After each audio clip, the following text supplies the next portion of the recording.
بے قرار ہم بھی ہیں، لیے ہوئے دلے بے قرار ہم بھی ہیں، خدا کے فضل کا یہ کس کریم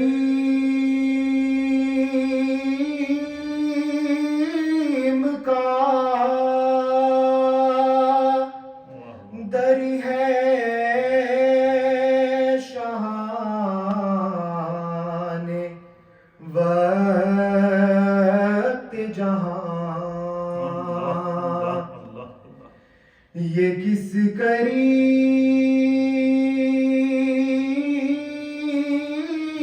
کا در ہے شاہان وقت جہاں، پکارتے ہیں کہ امیدوار ہم بھی ہیں، خدا کے فضل کا ہمیں بھی آپ سے امید ہے شفاعت کی، ہمیں بھی آپ سے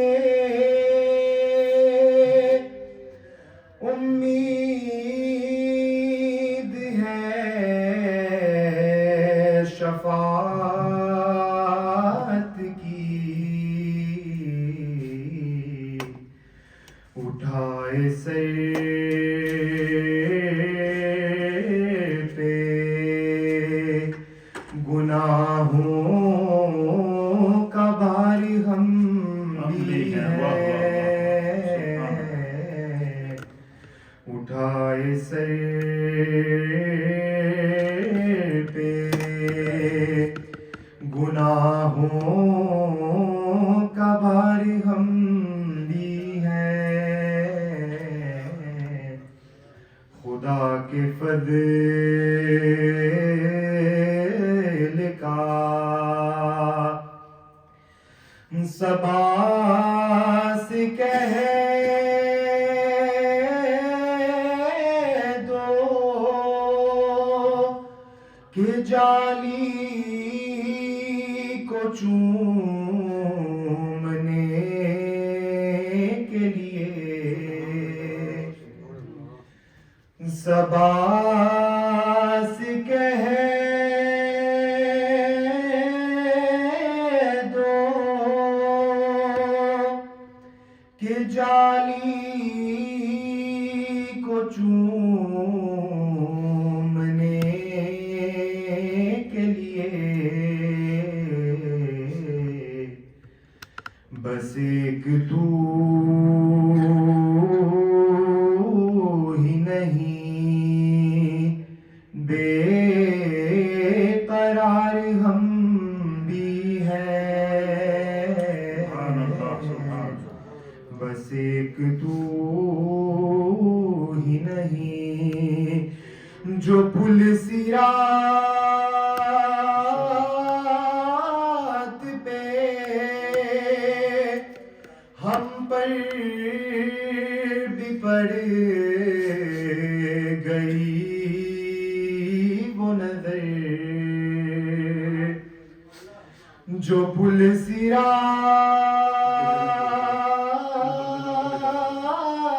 پہ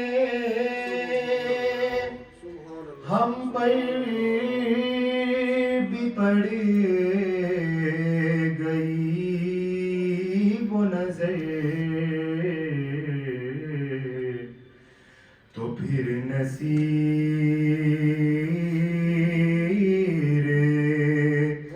سمجھ لو کہ پار ہم بھی ہیں، سبحان اللہ سبحان اللہ. تو پھر نصیر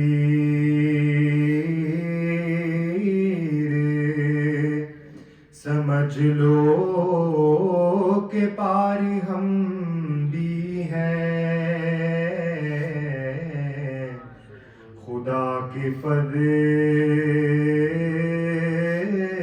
کا ایک شاہکار ہم بھی ہیں، گدائے سید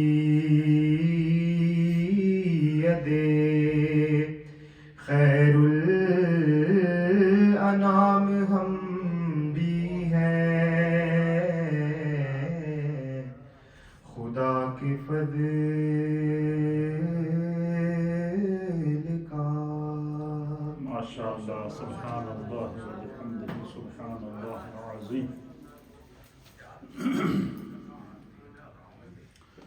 اللہ اکبر اللہ اکبر لا الہ الا اللہ واللہ اکبر اللہ اکبر وللہ الحمد.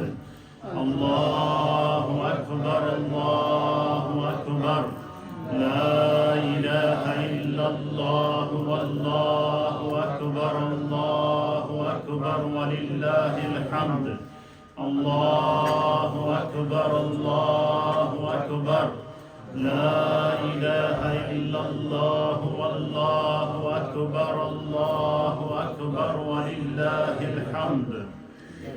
اللہ اکبر اللہ اکبر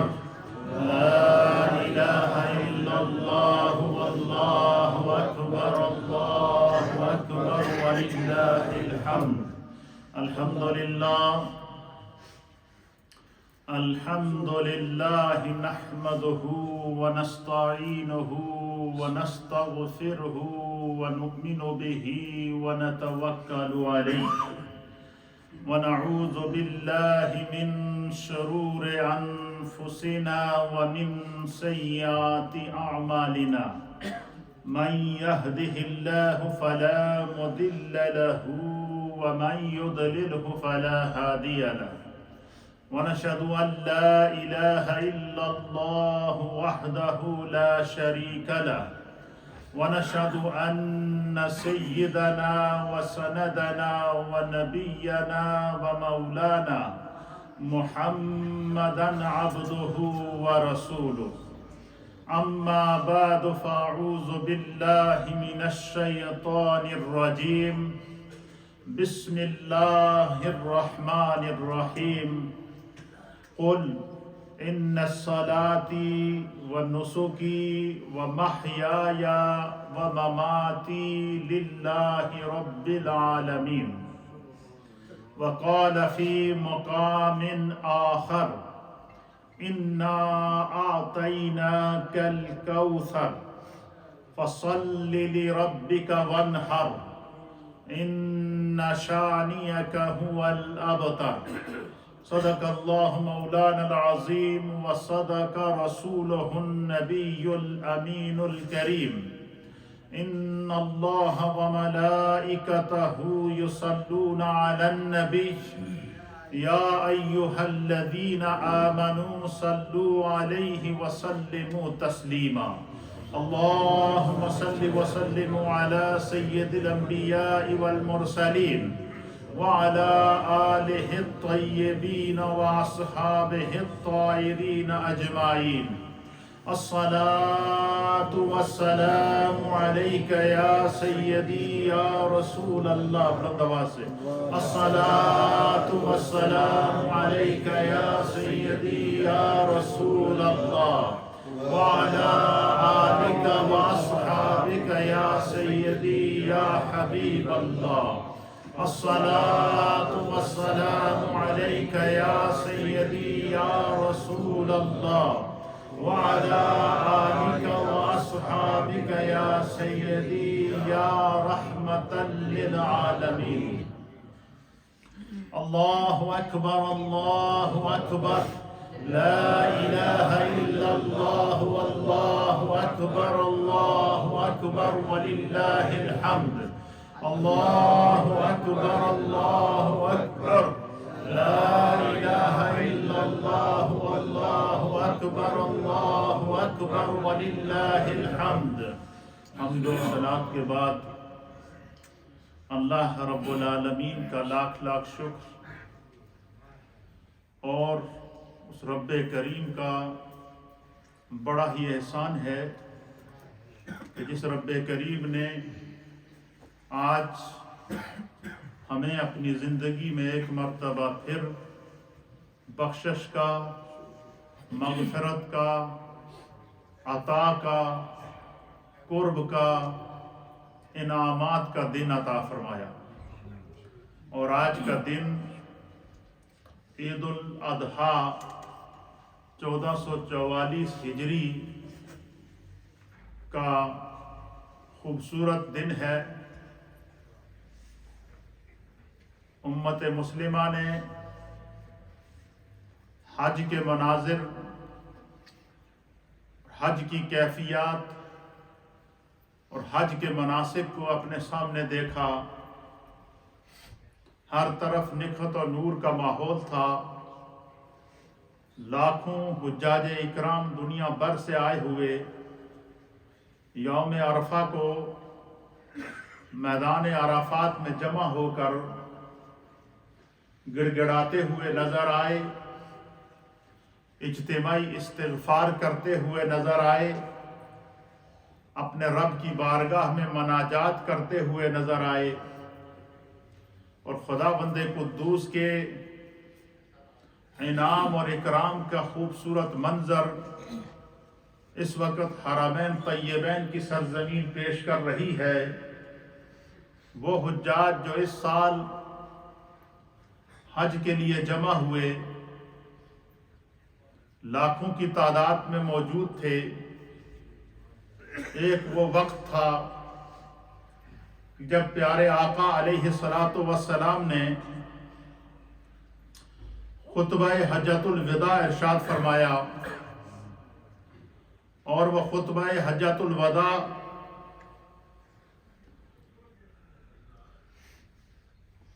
کا کیا خوبصورت منظر تھا کہ پیارے آقا علیہ الصلوۃ والسلام میدان عرفات میں پہاڑی کے اوپر اپنی اونٹنی پر بیٹھ کر اللہ کے حبیب علیہ الصلوۃ والسلام نے جب چاروں طرف نظر دوڑائی تو ہر طرف مخلوق خدا کا ایک ازدحام نظر آ رہا تھا.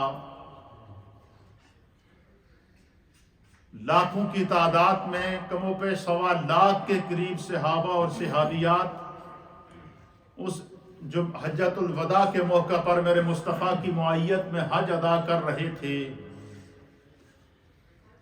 سرکار دو عالم صلی اللہ تعالی علیہ وآلہ وسلم اس منظر کو اپنی آنکھوں کے سامنے دیکھ رہے تھے. آپ کی آنکھوں سے آنسو چل رہے تھے اور ایک نظر آپ دوڑا رہے تھے کہ ایک وقت وہ تھا کہ یہی وہ اہل مکہ تھے کہ جنہوں نے مجھے ہجرت کرنے کے لیے مجبور کیا تھا اور میں اس شہر کو چھوڑ کر اکیلا نکلا تھا. اور آج یہ منظر ہے کہ میرے سامنے اسی شہر کے اندر کم و بیش 1.25 لاکھ صحابہ اکرام ایک لباس کے اندر ایک صدا لگائے ہوئے معیت مصطفیٰ میں موجود ہیں. وہ کیا منظر ہوا. اور وہی موقع تھا کہ اس موقع پر حضرت جبریل علیہ السلام قرآن حکیم فرقان مجید کی آخری آیت لے کر نازل ہوئے اور وہ بھی اللہ کی طرف سے اعلان عام تھا کہ الیوم اکملت لکم دینکم واتممت علیکم نعمتی ورضیت لکم الاسلام دینا. کیا محبوب آج کے دن آپ کے رب نے آپ کی ذات پر دین کو مکمل کر دیا ہے اور اللہ نے جتنی نعمتیں اس کائنات کو دنیا و ما فیہا، دنیا اور آخرت کی جتنی نعمتیں اللہ تعالیٰ نے اس کائنات کو آپ کے وجود کے صدقے عطا کرنی تھی، آج کے دن خدا نے آپ کے وجود پر ان نعمتوں کو بھی مکمل کر دیا۔ یہ اعلان اللہ کی طرف سے تھا، میرے مصطفیٰ کی مقام کا، مرتبے کا، عظمت کا، رفعت کا۔ پھر اسی مقام کے اوپر اللہ کے حبیب علیہ السلام نے ایک فصیح و بلیغ خطبہ ارشاد فرمایا، جسے خطبہ حجۃ الوداع کہتے ہیں۔ اور اس خطبہ حجۃ الوداع کے اندر جو سرکار دو عالم شفیع معظم جناب سید العالمین محمد الرسول اللہ صلی اللہ تعالی علیہ وآلہ وسلم کا پیغام تھا، وہ کائنات کے لیے قیامت تک کے لیے دستور حیات بن گیا، دستور انسانیت بن گیا۔ اس مقام پر اللہ کے پیارے حبیب لبیب نبی رحمت سید العالمین محمد الرسول اللہ صلی اللہ تعالی علیہ وآلہ وسلم نے صحابہ اکرام کو مخاطب کرتے ہوئے فرمایا کہ سنو، تمہارے علم کے مطابق سب سے زیادہ حرمت والا مہینہ کون سا ہے؟ حضور نے صحابہ سے سوال کیا کہ ایو شہر تعلمونہ اعظم حرمتاً، کہ یہ بتاؤ کہ تمہارے نزدیک سب سے حرمت والا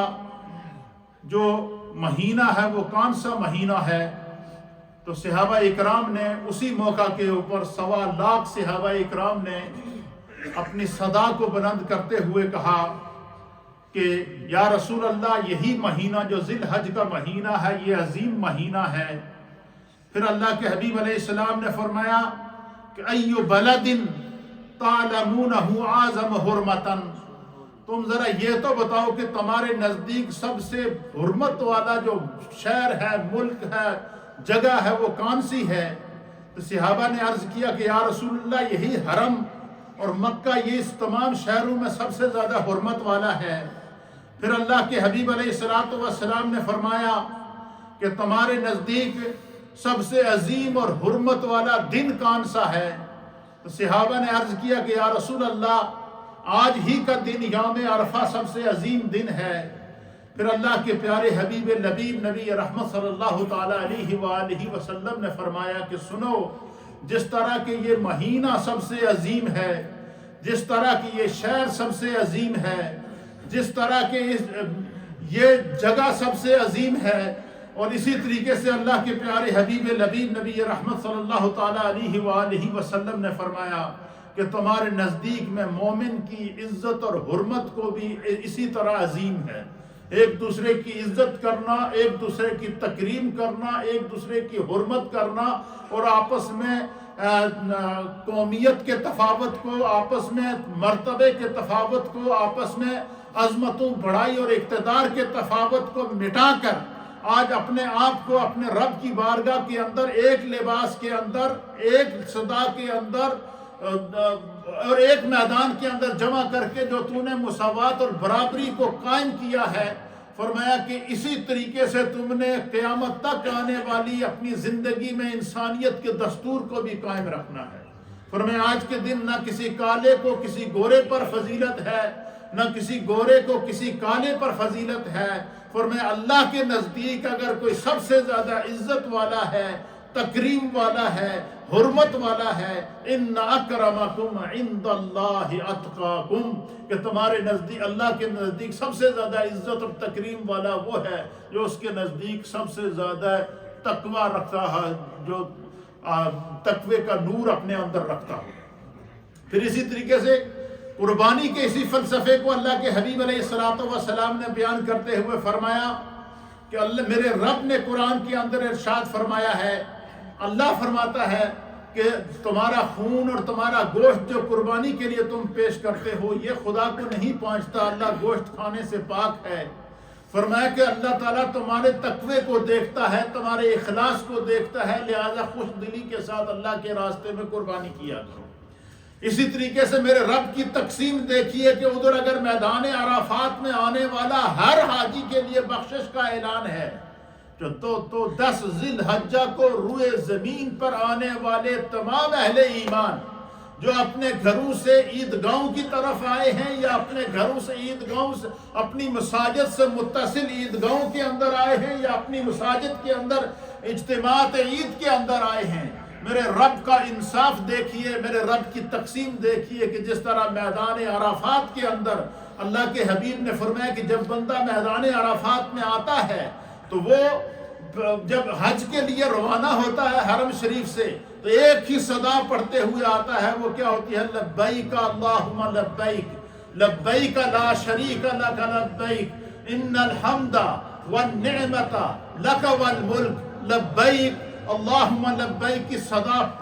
بلند کرتے ہوئے حجاج عرفات کی طرف آتے ہیں۔ اور اسی طریقے سے جب 10 ذی الحجہ عید کا دن ہوتا ہے تو تمام اہل ایمان جو اپنے گھروں سے نکل کر عیدگاہوں کی طرف آتے ہیں، گھروں سے نکل کر مساجد کی طرف آتے ہیں، تو ان تمام کی زبانوں پر ایک ہی ترانہ ہوتا ہے، اور وہ ترانہ کیا ہوتا ہے؟ اللہ اکبر اللہ اکبر لا الہ الا اللہ واللہ اکبر وللہ الحمد اللہ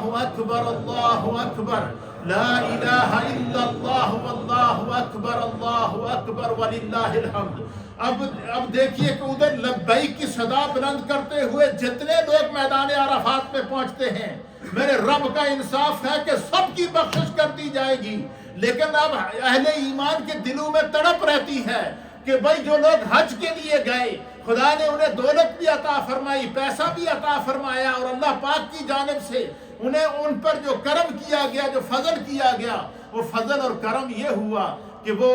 اس مقام پر جا کر اپنی بخشش کرا کر بھی واپس آ گئے، لیکن جو لوگ وہاں نہیں پہنچ سکے وہ اس اجر کو کیسے پا سکتے ہیں؟ چونکہ اللہ رحمان ہے، رحیم ہے، فرمایا اپنے گھر سے تکبیرات کو پڑھتے ہوئے آؤ، عیدگاہ کے اندر آؤ، عیدگاہ کے اندر بیٹھ کے نماز عید کو ادا کرو، اور جب تم نماز عید کو ادا کرو گے تو پھر کیا ہوگا؟ اللہ کے پیارے حبیب نبی رحمت صلی اللہ تعالیٰ علیہ وسلم نے فرمایا کہ جس طرح کہ میدان عرفات میں آنے والا ہر شخص جب عرفات کے میدان سے واپس لوٹتا ہے تو اس کی بخشش عامہ کا اعلان کر دیا جاتا ہے، اسی طریقے سے جب بندہ تکبیرات کو پڑھتے ہوئے عیدگاہ میں آتا ہے، خطبہ عید کو سنتا ہے، نماز عید کو ادا کر کے جب واپس لوٹتا ہے، تو جس طرح عرفات کے میدان سے بخشش کا اذن عام ہوتا ہے، اس طرح عیدگاہ سے واپس جانے والے کے لیے بخشش عام ہوتی ہے۔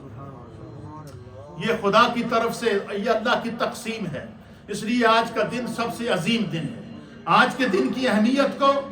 اللہ کے حبیب علیہ السلام نے کس طرح بیان فرمایا؟ میرے سامنے ترمذی اور ابن ماجہ شریف کی حدیث ہے، اور اس حدیث کی راویہ ام المؤمنین سیدہ طیبہ طاہرہ عائشہ صدیقہ رضی اللہ تعالی عنہا ہیں۔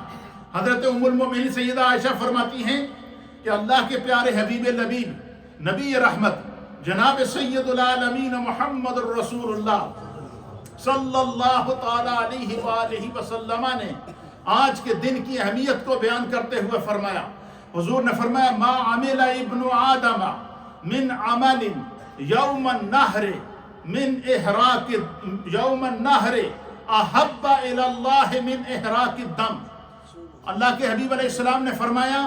کہ ابن آدم کا کوئی بھی عمل آج کے دن اللہ کی بارگاہ میں جانور قربان کرنے سے زیادہ محبوب نہیں ہے۔ یعنی جو لوگ اللہ کے راستے میں جانور کو قربان کرتے ہیں، اپنی قربانی کو پیش کرتے ہیں، من احراق الدم جانور کا خون بہاتے ہیں،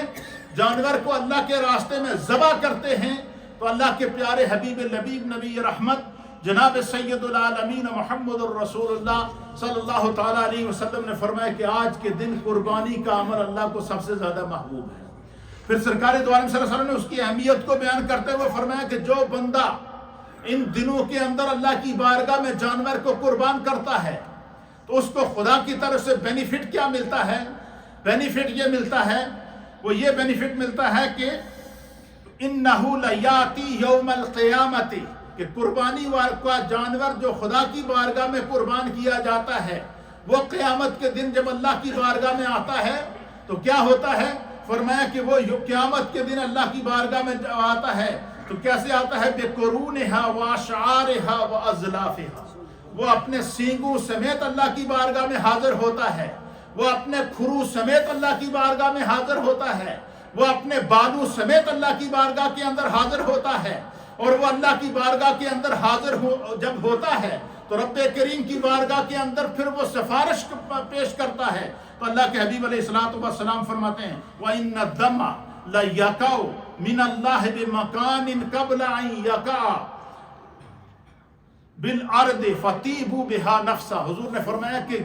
قربانی کے جانور کا قطرہ خون زمین پر گرنے سے پہلے اللہ کی بارگاہ میں مقبولیت کو پہنچ جاتا ہے۔ تو پتہ چلا آج کا دن دعا کی قبولیت کا دن بھی ہے، آج کا دن بخشش کا دن بھی ہے۔ اور دوسری حدیث کے اندر اللہ کے حبیب علیہ السلام نے فرمایا، اور اس حدیث کے راوی ہیں حضرت زید بن ارقم رضی اللہ تعالیٰ عنہ۔ حضرت زید بن ارقم رضی اللہ تعالیٰ عنہ اس حدیث کے راوی ہیں۔ آپ بیان فرماتے ہیں کہ اللہ کے پیارے حبیب نبی رحمت صلی اللہ تعالیٰ علیہ وآلہ وسلم نے صحابہ اکرام کے اجتماع کو مخاطب کر کے عید والے دن فرمایا، سرکار دو عالم صلی اللہ علیہ وسلم نے فرمایا کہ حضور علیہ السلام کی مجلس لگی تھی، صحابہ اکرام ہدایت کے ستارے میرے نبی کی بارگاہ میں موجود تھے، اور سرکار خود اپنی زبان اطہر سے قربانی کے فضائل کو بیان کر رہے تھے، قربانی کی اہمیت کو بیان کر رہے تھے، قربانی کی عظمت کو بیان کر رہے تھے۔ تو فرمایا کہ قال اصحاب النبی صلی اللہ تعالیٰ علیہ وآلہ وسلم،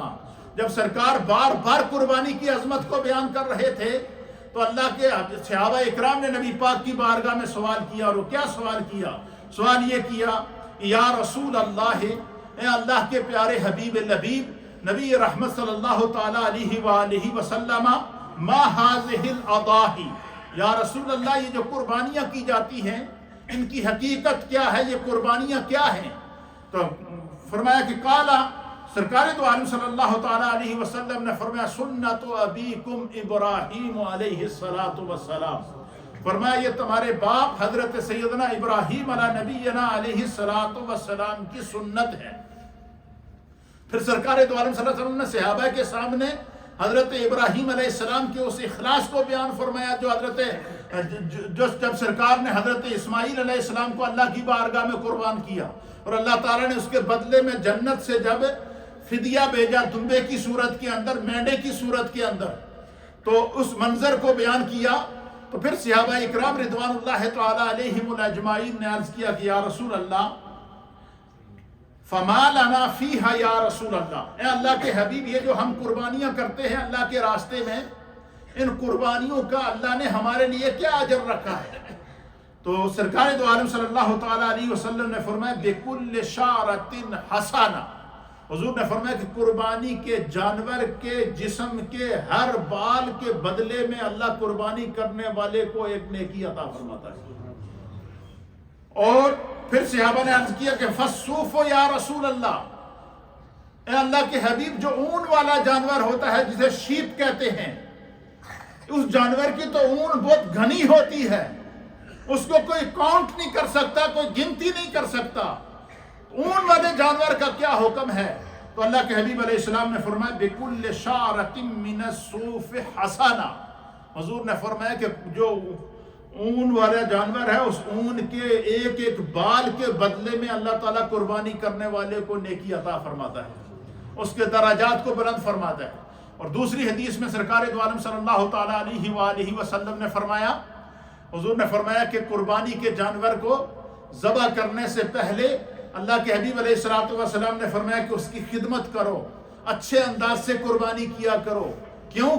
قربانی کے جانور سے محبت کرو، کیوں کرو؟ قال رسول اللہ صلی اللہ تعالیٰ علیہ وآلہ وسلم، اللہ کے حبیب نے فرمایا کہ عظموا اضحایاکم، حضور نے فرمایا کہ اپنی قربانیوں کی تعظیم کرو، اپنی قربانیوں سے محبت کرو، قربانی کے جانور کی اچھی طرح دیکھ بھال کرو، اس کو اچھے انداز سے تیار کر کے اللہ کے راستے میں قربان کرو۔ کیوں؟ فَإِنَّهَا عَلَى الصِّرَاطِ مَطَايَاكُمْ، فرمایا کہ وہ یہی قربانی کا جانور جسے تم دنیا میں قربان کرو گے، یہ پل صراط پر خدا تمہارے لیے سواری بنائے گا، یہ تمہارے لیے سواری کا کام دیں گے۔ اور اسی طریقے سے ایک اور حدیث کے اندر اللہ کے پیارے حبیب لبیب نبی رحمت صلی اللہ تعالیٰ علیہ وآلہ وسلم نے نہ صرف خود قربانی کی بلکہ اللہ کے حبیب علیہ السلام کی اس حدیث سے ہمیں یہ تعلیم ملتی ہے کہ ہمیں اپنی اولادوں کو بھی قربانی کی طرف مائل کرنا چاہیے، ان کو قربانی کی اہمیت بتانی چاہیے، قربانی کے فضائل، مناقب اور عظمت کو بتانا چاہیے، اور اس کا کیا بینیفٹ ہوگا۔ اللہ کے حبیب علیہ حضرت ابی سعید خدری رضی اللہ تعالیٰ عنہ بیان فرماتے ہیں کہ قال رسول اللہ صلی اللہ تعالیٰ علیہ وآلہ وسلم، اللہ کے پیارے حبیب لبیب سید العالمین محمد الرسول اللہ صلی اللہ تعالیٰ علیہ وآلہ وسلم نے سیدہ کائنات سیدہ طیبہ طاہرہ فاطمہ بنت رسول اللہ صلی اللہ تعالیٰ علیہ وآلہ وسلم کو بلایا، مخاطب کیا، سیدہ کائنات کو حضور نے بلایا اور فرمایا یا فاطمہ تو، اے میری فاطمہ، قومی الی اضحیتک، فرمایا کہ آؤ میں تمہاری قربانی ہے، تمہاری طرف سے قربانی کر رہا ہوں، تم آؤ اور اپنی قربانی کے پاس خود کھڑی ہو جاؤ۔ اب آپ اندازہ لگائیں کہ سرکار دو عالم صلی اللہ علیہ وسلم نے حدیث کے اندر آتا ہے کہ حضور نے ہمیشہ 2 قربانیاں تو لازماً دی ہیں، اور کیسے دی ہیں؟ فرمایا ایک قربانی حضور اپنی طرف سے دیتے اور ایک قیامت تک آنے والی اپنی امت کی طرف سے قربانی کیا کرتے تھے۔ آپ مجھے بتائیں اس امت کی عظمت کا کیا عالم ہے، اس امت کی قسمت کا کیا عالم ہے کہ جس کی قربانی خود مصطفیٰ کریم پہلے ہی کر کے گئے ہیں۔ پھر حضور علیہ السلام نے سیدہ کائنات سے فرمایا کہ تم اپنی قربانی کے پاس کھڑی ہو جاؤ، وہ قربانی کے پاس آ کر کھڑی ہو گئی۔ حضور نے فرمایا کہ یہ قربانی کا جانور قیامت والے دن تمہارے لیے گواہی بنے گا۔ پھر سرکار دو عالم صلی اللہ علیہ وسلم نے فرمایا کہ قربانی کے جانور کا پہلا قطرہ زمین پر گرنے سے پہلے قربانی کرنے والے کی مغفرت کر دی جائے گی، اس لیے اے فاطمہ میں تیرا جانور اللہ کے راستے میں قربان کر رہا ہوں، میں چاہتا ہوں کہ جب جانور ذبح ہو تو ساتھ کھڑی ہو جائے اور کھڑی ہو کر اپنی قربانی کو دیکھے۔ جب حضور علیہ السلام نے قربانی کی اس عظمت کو بیان فرمایا تو سیدہ کائنات نے اللہ کے حبیب علیہ السلام کی بارگاہ میں عرض کیا، قالت، حدیث کے الفاظ ہیں کہ سیدہ کائنات نے عرض کیا یا رسول اللہ، اے اللہ کے حبیب، آلنا خاصتاً اہل البیت و اولنا وللمسلمین، یا رسول اللہ یہ جو آپ نے قربانی کے جانور کا اجر بیان فرمایا ہے کہ قربانی کے جانور کا قطرہ خون زمین پر گرنے سے پہلے قربانی کرنے والے کی بخشش کر دی جاتی ہے، یہ عظمت، یہ فضیلت کیا صرف اہل بیت کے لیے خاص ہے یا کہ سارے مسلمانوں کے لیے یہ حکم ہے؟ تو قال رسول اللہ صلی اللہ تعالیٰ علیہ وسلم، اللہ کے حبیب علیہ السلام نے بل لنا وللمسلمین، حضور نے فرمایا یہ ہمارے لیے بھی یہی اجر ہے اور میری قیامت تک آنے والے تمام مومنین جو قربانی کریں گے ان کے لیے بھی یہی اجر ہے۔ یہ حضور علیہ السلام نے قربانی کا اجر بیان فرما دیا۔ اور پھر ایک حدیث کے مطابق حجۃ الوداع کا موقع، اور حضرت عبداللہ ابن عمر رضی اللہ تعالیٰ عنہ اور دیگر صحابہ اکرام اس حدیث کے راوی ہیں، آپ فرماتے ہیں کہ حجۃ الوداع کے موقع پر سرکار دو عالم صلی اللہ تعالیٰ علیہ وآلہ وسلم جب حج کے لیے مدینہ پاک سے تشریف لائے تو آپ اپنے ساتھ 100 اونٹ لے کر آئے۔ کتنے اونٹ لے کر آئے؟ 100 اونٹ لے کر آئے، اور ان 100 اونٹوں میں سے 63 اونٹ وہ تھے کہ جنہیں سرکار دو عالم صلی اللہ تعالیٰ علیہ وسلم نے اپنے ہاتھ سے نہر کیا، قربان کیا۔ اور حضرت عبداللہ ابن عمر کہتے ہیں کہ وہ جو منظر تھا وہ منظر کیا تھا؟ فرمایا وہ منظر دیکھنے کا تھا، وہ منظر یہ تھا کہ جب سرکار دو عالم صلی اللہ علیہ وسلم اونٹوں کو قربان کر رہے تھے تو ہمارے ہاں تو جب جانور کو قربان کیا جاتا ہے، اسے باندھا جاتا ہے، اسے قابو کیا جاتا ہے، 8-10 بندے ہوتے ہیں۔ فرمایا ہم نے دیکھا کہ 5 اونٹ لائنوں میں آ رہے تھے اور ترتیب سے لائن میں کھڑے تھے، اور ہر ایک اونٹ آگے بڑھتا اور اپنے آپ کو سرکار کے سامنے اپنی گردن کو پیش کر رہا۔ کہتے ہیں یہ منظر چشم فلک دیکھ رہی تھی کہ ان تمام اونٹوں کو جو سرکار دو عالم صلی اللہ تعالیٰ علیہ وآلہ وسلم نے 63 اونٹ اپنے ہاتھ سے ذبح کیے، پھر باقی جو 37 اونٹ بچے حضور نے مولا کائنات حضرت علی المرتضیٰ سے فرمایا کہ ان اونٹوں کی قربانی آپ کیجیے۔ فرمایا کہ جو 63 اونٹ سرکار دو عالم صلی اللہ تعالیٰ علیہ وآلہ وسلم نے پیش فرمائے ہیں، اللہ کے پیارے حبیب لبیب نبی رحمت صلی اللہ تعالیٰ علیہ وسلم نے کو جو اللہ نے عمر عطا فرمائی تھی وہ 63 سال آپ کی عمر تھی، حضور نے اپنی ہر سال کا ایک اونٹ اپنے ہاتھوں سے قربان کیا۔ ہمارے ہاں تو ہم اگر ایک قربانی پیش کریں اللہ کے راستے میں تو ہماری کیا ہوتی ہے، جو ہے وہ ہم پریشان ہو جاتے ہیں، لیکن اللہ کے حبیب علیہ الصلوۃ والسلام نے اپنی 63 سالہ زندگی کے 63 اونٹ اپنے ہاتھوں سے قربان کیے ہیں، اور 63 اونٹوں کو قربان کرنے کے بعد سرکار دو عالم صلی اللہ تعالیٰ علیہ وآلہ وسلم نے ہر سال ایک اونٹ کی قربانی اپنی زندگی کے ہر سال کی طرف سے ایک اونٹ قربان کیا، اور پھر امت کے لیے اپنی طرف سے اپنی قربانی کے لیے پورا ایک اونٹ اپنی طرف سے پیش کیا، لیکن رحمت للعالمین آقا نے اپنی امت کی آسانی کے لیے ایک اونٹ میں سے 7 حصے شمار کرنے کی سہولت دی ہے، ایک بڑے جانور میں سے 7 قربانیاں کرنے کی سہولت ارشاد فرمائی ہے۔ اس لیے فرمایا کہ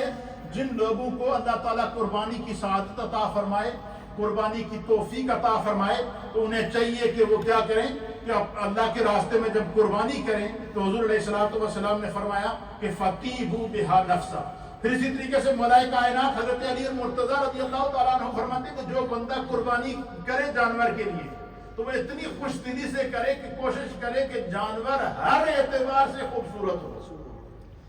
ہر اعتبار سے۔ حضور نے فرمایا کہ ایسے جانور کو اللہ کے راستے میں قربان نہ کرو کہ جس کے اندر جو ہے وہ کوئی عیب پایا جا رہا ہو، بلکہ سرکار دو عالم صلی اللہ علیہ وسلم نے 4 عیوب کو گنا ہے، گن کے بتایا ہے۔ حضور نے فرمایا کہ اگر کسی جانور میں اس طرح کے 4 عیوب پائے جائیں تو اس جانور کو قربانی نہ دو، اس کی قربانی نہیں لگے گی۔ کیوں؟ سرکار دو عالم صلی اللہ تعالیٰ حضرت مولا کائنات فرماتے ہیں کہ حضور علیہ الصلوۃ والسلام نے ہمیں حکم دیا کہ قربانی کے جانور کی آنکھ کان اچھی طرح دیکھ لیں، ایسے جانور کو قربان نہ کریں جس کا کان یا آنکھ یا سینگ ٹوٹا ہوا ہو یا کوئی ایسا اس کے اندر نقصان ہو۔ ترمذی شریف کی حدیث ہے۔ پھر اسی طریقے سے حضرت برا بن عازب رضی اللہ تعالیٰ عنہ بیان کرتے ہیں کہ حضور نبینا علیہ الصلوۃ والسلام نے فرمایا کہ قربانی کے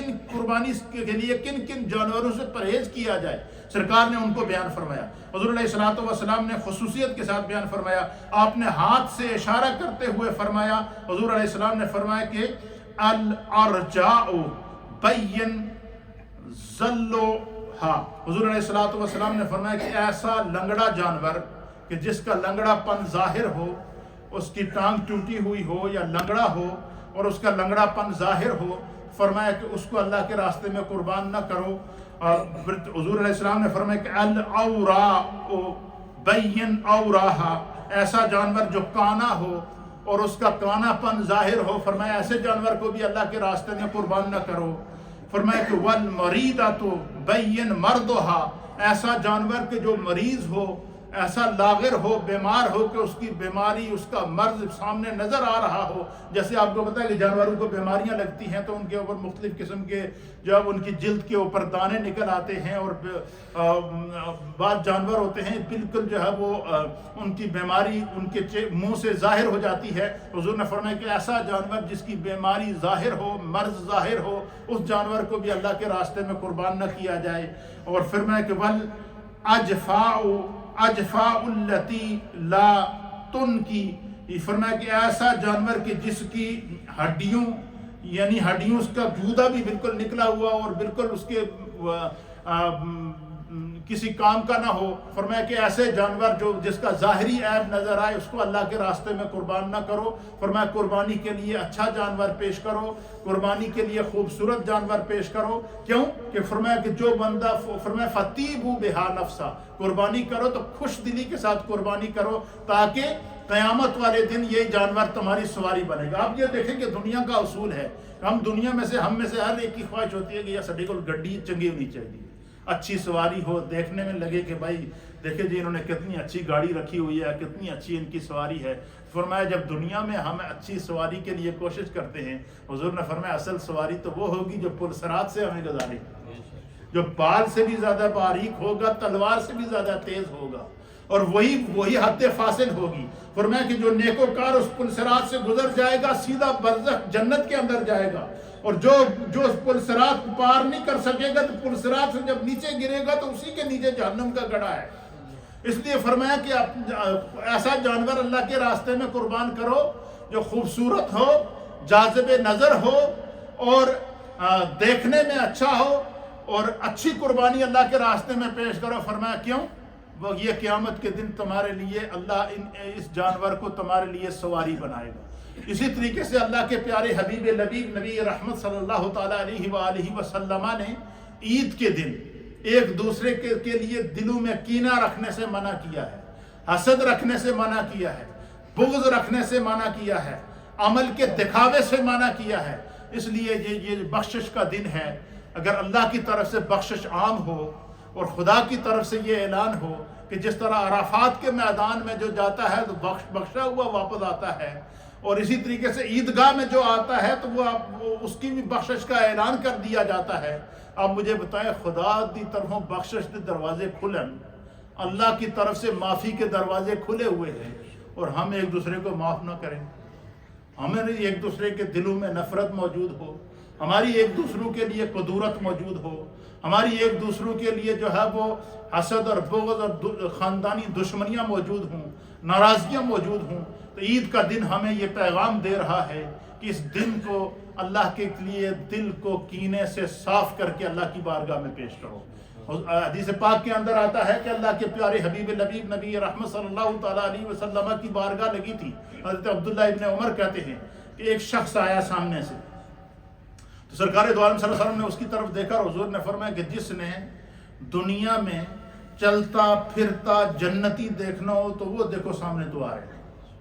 اب ہر صحابی اس کو دیکھنے لگا، وہ آئے اور سرکار کی بارگاہ میں بیٹھ گئے۔ حضرت عبداللہ بن عمر کہتے ہیں دوسرے دن وہ پھر آئے، حضور نے فرمایا جس نے دنیا میں جنتی دیکھنا ہو وہ دیکھو وہ سامنے ہے۔ کہتے ہیں تیسرے دن پھر آئے، حضور نے پھر فرمایا کہ جس نے دنیا میں جنتی دیکھنا ہے وہ دیکھو سامنے سے آ رہا ہے۔ تو حضرت عبداللہ ابن عمر کہتے ہیں کہ میرے دل میں یہ خواہش ہوئی کہ میں ان کو اپنے گھر پر مہمان بناتا ہوں۔ کہتے ہیں میں ان کو گھر لے گیا، سرکار سے اجازت لے کر ان کو 3 دن تک گھر میں مہمان رکھا، اور میری نیت یہ تھی کہ میں دیکھوں کہ یہ شخص ایسا کون سا عمل کرتا ہے کہ 3 دن سے حضور فرما رہے ہیں کہ یہ جنتی ہے،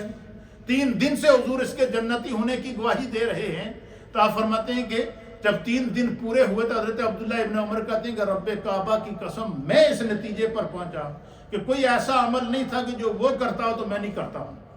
میں نے اس کے اندر کوئی نئی چیز نہیں دیکھی، عام طریقے سے نماز ادا کی اس نے، عام طریقے سے کھانا کھایا، عام طریقے سے مجھ سے گپ شپ کرتا رہا۔ تو کہتے ہیں جب تیسرا دن ہوا تو میں نے اس کو کہا کہ تجھے مصطفیٰ کریم کا واسطہ دیتا ہوں، اس مصطفیٰ کا واسطہ دیتا ہوں کہ جنہوں نے 3 دن سے کہا کہ تو جنتی ہے، یہ بتا کہ میں 3 دن سے نوٹ کر رہا ہوں کہ تیرا کوئی ایسا عمل ہو جو تو کرتا اور میں نہ کرتا ہوں، تاکہ میں اس عمل کو اپنا لوں تاکہ میری بھی جنت پکی ہو جائے۔ تو آپ فرماتے ہیں کہ اس شخص نے کہا اور تو کوئی بات نہیں، لیکن ایک بات ضرور ہے کہ ہر روز رات کو میں دن بھر کے کام کاج سے فارغ ہو کر جب رات کو سونے کے لیے اپنے بستر پر جاتا ہوں تو اس حال میں جاتا ہوں کہ میرا سینہ کینے سے پاک ہوتا ہے، حسد سے پاک ہوتا ہے، غیبت سے پاک ہوتا ہے، میں کسی کے لیے برا نہیں سوچتا ہوں، کسی کے لیے حسد نہیں کرتا ہوں، اور اپنے سینے کو ہر ایک کے لیے صاف کر کے جب میں اپنے بستر پر جاتا ہوں شاید خدا کو میری یہی ادا پسند ہے۔ اس لیے سینے کے اندر کینہ رکھنا، بغض رکھنا، آج کا دن بخشش کا دن ہے، عطا کا دن ہے، خدا کے کرم اور فضل کا دن ہے۔ اللہ رب العالمین آج کے دن جو ہے وہ اس کی بخشش اس طرح ہے جس طرح کہ عرفات کے میدان میں حجاج کی بخشش ہو رہی ہے۔ اللہ تعالی ہمیں آج کے دن کی عظمت اور آج کے دن کی برکت اور آج کے دن کی رحمتیں نصیب فرمائے۔ جو لوگ قربانیاں کر رہے ہیں وہ خوش قسمت ہیں، اللہ تعالیٰ نے توفیق دی ہے، زندگی کا پتہ نہیں ہے، خدا نے ہمیں یہ موقع دیا ہے، اللہ تعالیٰ ایسے لمحات ہمیں زندگی میں بار بار عطا فرمائے۔ یہ دن تکبیرات کے دن ہیں، تکبیرات تشریق کے دن ہیں۔ ہر فرض نماز کے بعد جو ہے وہ 1 مرتبہ بلند آواز سے تکبیر کہنا، اللہ اکبر اللہ اکبر، بلند آواز پڑھے، اللہ اکبر اللہ اکبر،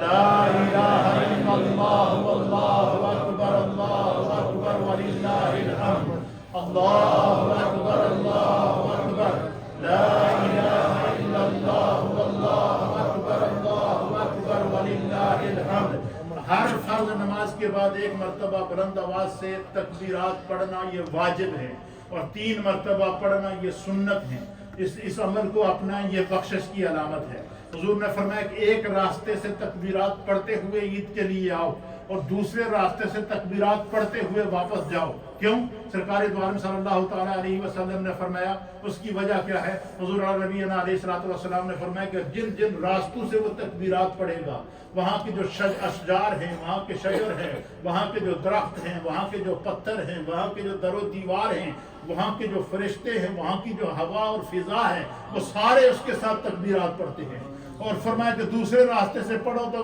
وہ فرمایا یہ راستے بھی انسان کے عمل کے گواہ ہو جاتے ہیں۔ اس لیے یہ اسلام کی شان و شوکت کا دن ہے، اسلام کی عظمت کا دن ہے، اسلام کے وقار کا دن ہے، اور اللہ کے راستے میں اپنے جذبے کو قربان کرنے کا دن ہے۔ اور قربانی کا پیغام یہی ہوتا ہے کہ اللہ میں تیرے راستے میں جس طرح اس جانور کو قربان کر رہا ہوں، کل اگر تیرے دین کو بچانے کے لیے مجھے اپنے آپ کو قربان کرنا پڑا تو میں اس سے دریغ نہیں کروں گا۔ اور اس کا منظر صحابہ اکرام نے بدر کے مقام پر دکھایا ہے اپنی جانیں پیش کر کے، صحابہ اکرام نے احد کے مقام پر دکھایا ہے اپنی جانوں کا نذرانہ پیش کر کے، صحابہ اکرام نے غزوات رسول میں اپنی جانوں کو قربان کر کے اس منظر کو دکھایا ہے۔ اور پھر امام عالی مقام سیدنا امام حسین رضی اللہ تعالیٰ عنہ نے میدان کربلا کے اندر اپنے خاندان کے 20 نفوس کے ساتھ اور 72 نفوس کی معیت میں کربلا کے میدان میں اپنی گردن کٹا کر میرے مصطفیٰ کے دین کو بچا کر بتا دیا کہ جس طرح اسماعیل علیہ السلام نے اپنی گردن پیش کی تھی، خدا نے ان کی قربانی کو پیش کیا تھا، ان کے بدلے میں فدیے میں دمبا بھیجا تھا جنت سے۔ فرمایا کہ یہ بندہ جنت میں اپنی سواری اور اپنا عمل آگے بھیجتا ہے۔ اللہ تعالی ہم سب کو دین سمجھنے کی توفیق عطا فرمائے۔ اپنی نشستوں پر کھڑے ہو کر صفیں سیدھی کریں۔